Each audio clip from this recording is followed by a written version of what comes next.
Nama Pascal Sturridge tengah ramai dibicarakan, terutama di kalangan pecinta sepak bola tanah air. Bek andalan Leeds United itu sukses mengantarkan timnya promosi ke Premier League musim 2025-2026 usai membantai Stoke City dengan skor mencolok 6-0 pada 20 April lalu.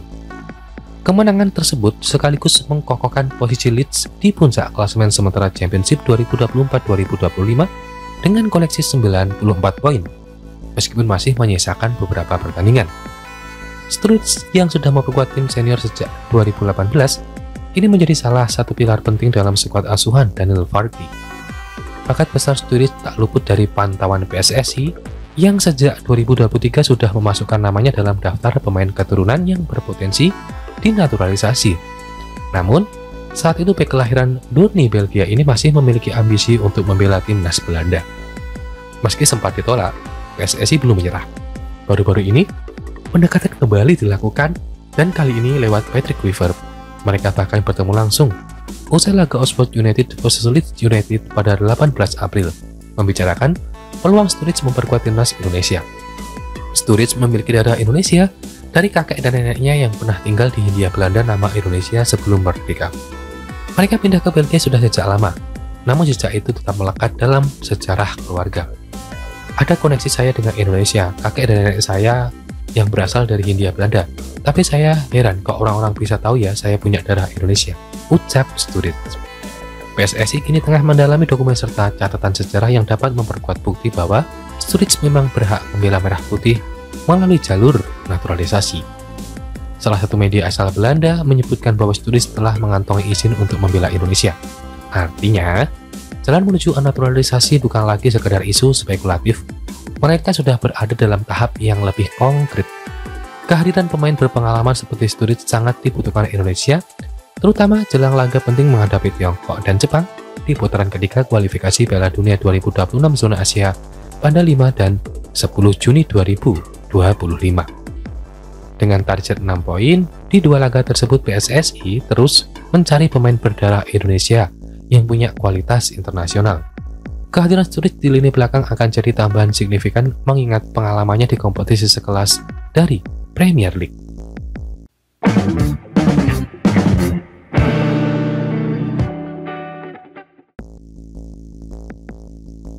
Perbandingan harga pasaran 3 calon pemain naturalisasi tambahan di timnas Indonesia.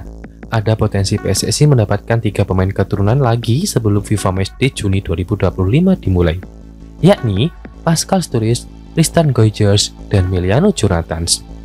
Pascal Sturridge kedapatan berada di tribun yang sama dengan pelatih timnas Indonesia Patrick Kluivert saat Oxford United menjamu Leeds United pada Sabtu 19 April 2025 dini hari.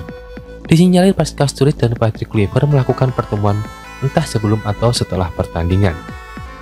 Sementara Tristan Goijers mengaku sudah didekati PSSI. Di saat bersamaan pemain timnas Indonesia yang bermain untuk PSIS Oswele, Elino Regindes juga beberapa kali menyodorkan apapun soal Indonesia kepada pemain yang aslinya dimiliki Ajax Amsterdam tersebut.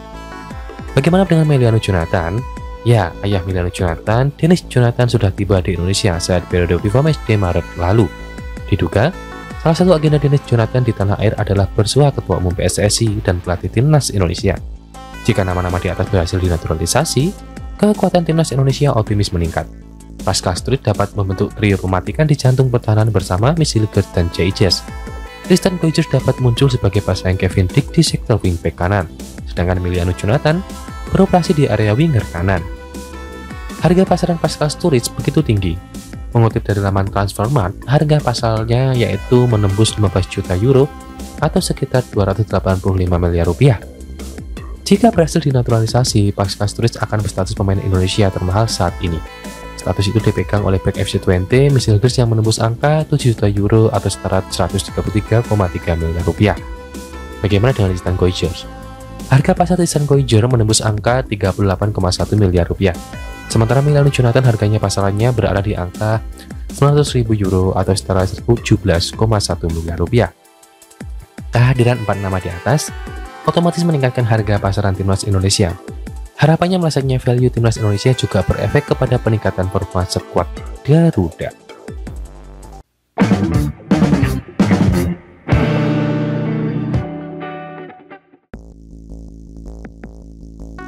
Timnas Indonesia tampaknya akan ketambahan pemain baru jelang lanjutan kualifikasi Piala Dunia 2026 melawan Cina dan Jepang. Menurut media, tercatat ada 3 pemain yang segera diproses naturalisasinya untuk Timnas Indonesia. Tersisa 2 bulan lagi, Timnas Indonesia akan kembali melanjutkan perjuangan mereka di kualifikasi Piala Dunia 2026. Kali ini lawannya dihadapi tidak mudah. Cina akan coba memperpanjang rekor kemenangan mereka setelah di pertemuan pertama berjaya atas skuad Garuda dengan keunggulan 2-1. Berselang 5 hari, Timnas Indonesia bakal bertamu ke markas Jepang. Hasil imbang menjadi target yang paling realistis ditargetkan pada laga itu. Jika Timnas Indonesia bisa memaksimalkan gol laga tersebut, maka bisa dipastikan bahwa tiket ke putaran keempat langsung dalam genggaman. Bukan cuma itu, skuad Merah Putih tak perlu lagi melihat hasil dari 2 pesaing terdekat mereka di grup C, yaitu Cina dan juga Bahrain.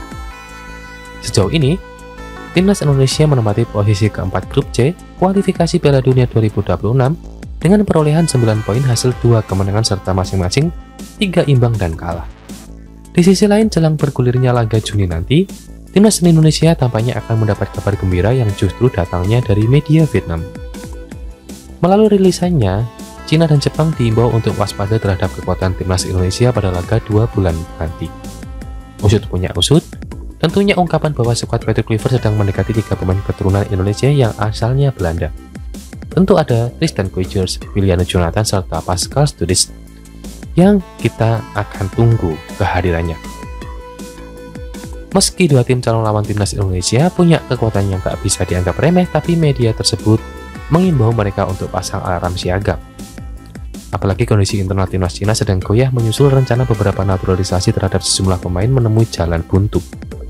Hal itulah yang menjadi bahaya tersendiri bagi lawan-lawan Indonesia.